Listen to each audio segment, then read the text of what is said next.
Steve Sable and Mr. Bob Mueller.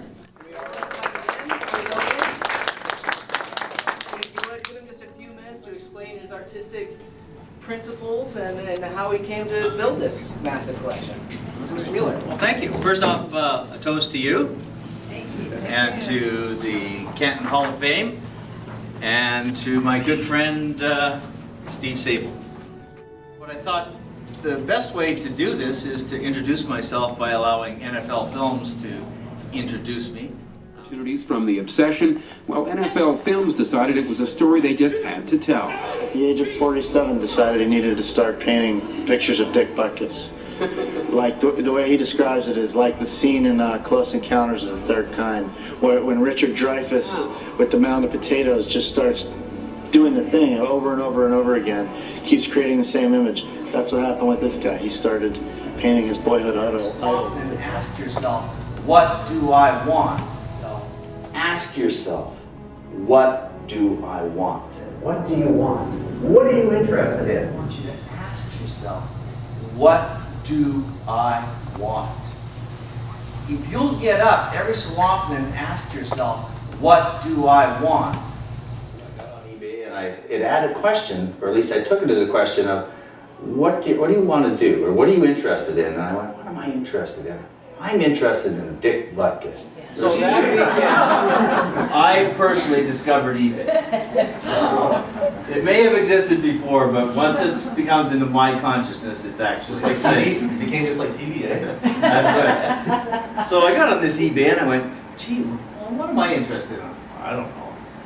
And I went, oh, gee, I used to be interested in Dick Butkus. I went, oh, I wonder if there's anything on eBay about Dick Butkus. I typed it in. There was 800 items. I spent 5 hours in my absolute glory going, oh. There was magazines that I had as a kid. There was this, there was that. I was like, oh my God, I've died and gone to heaven. I can buy it for $5. Hear what you know.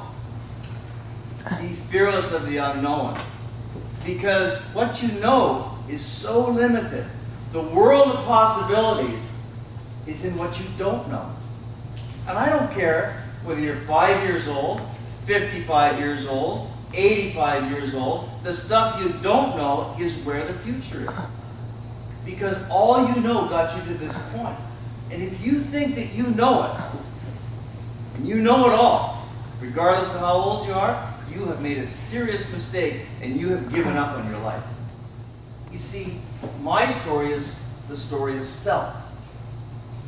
Funakoshi Sensei said, to know yourself, you'll win 50% of the battle. To know your opponent, you'll win the other 50% of the battle. If you know your opponent and you know yourself, you'll win 100% of the time.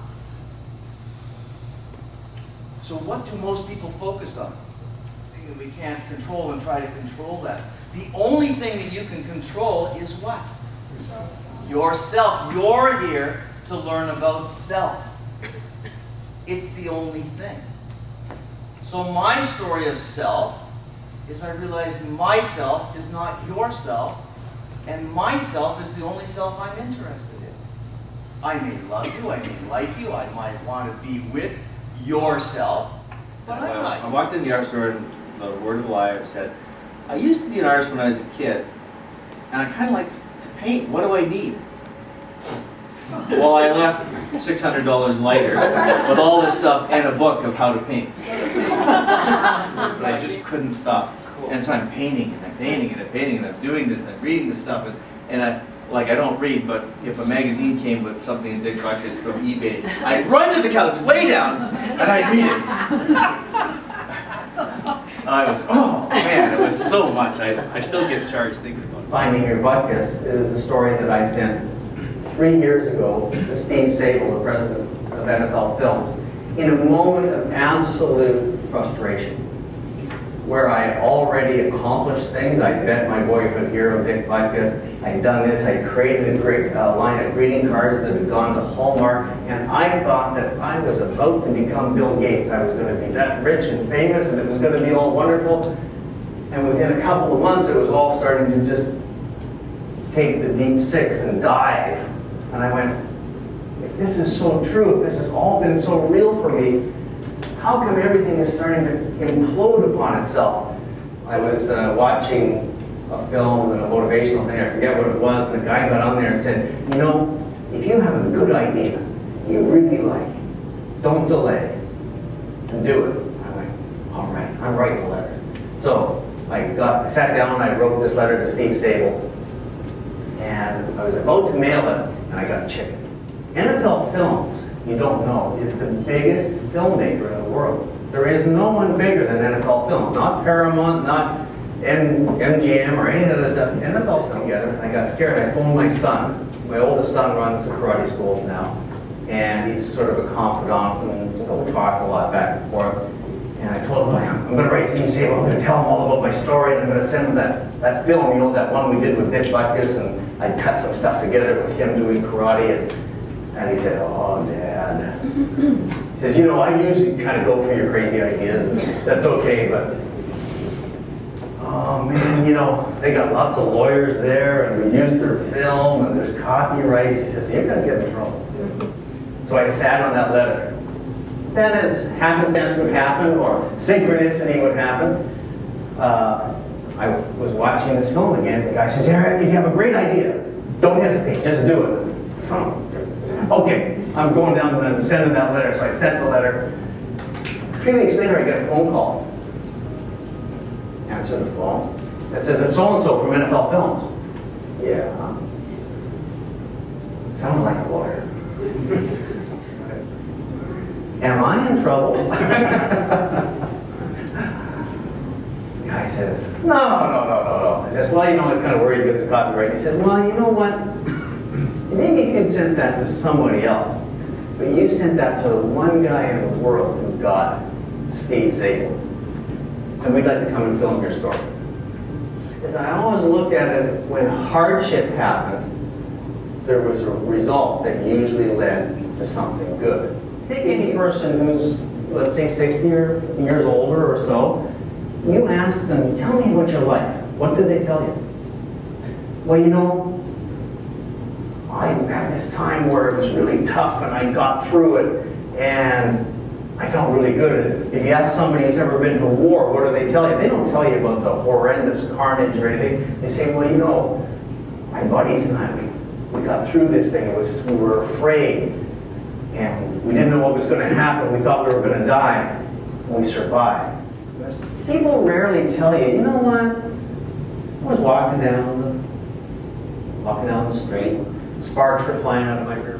They don't tell you stuff like that. Oh, I felt so joyous when this happened. No, they tell you, you know, I had a struggle and I overcame it. I had something that happened to me because I had to suffer a little bit. So you have to look at that and say, well, maybe this suffering is useful. Doing sports in North America is a way of celebrating a warrior mentality. It's a superhero. Look at this. It's blue and orange and white and it's loud and it's proud. I mean, this is a superhero. This replaced Spider-Man for me. Through this number 51, I don't know if do you have anything that reoccurs over and over for you because you're interested in it? It's like you buy a new car, right? And then you look out and you've never seen that car before you bought it. You thought it was the greatest car in the world.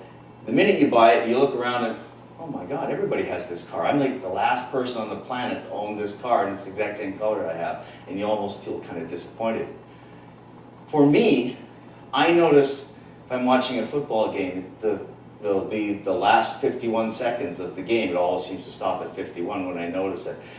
You know, I'm looking at the clock where something happens and it's at 51. All these numbers. In fact, the first karate school that we started in Brockville, Ontario, was at 51 King Street West. When we moved the karate school from Ontario to British Columbia, we started in Cedar Hill. And what's the address? Cedar Hill. 1551 Cedar Hill Crossroads.